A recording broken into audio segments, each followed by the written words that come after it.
Hello.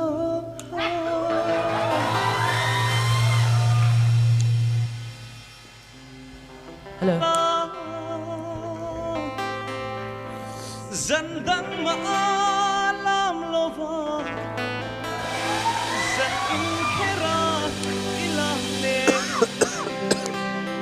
utrok o lam la o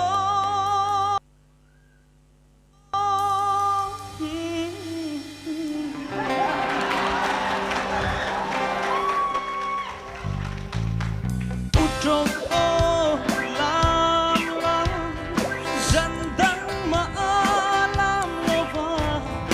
dần in khera ilang le utrok o la la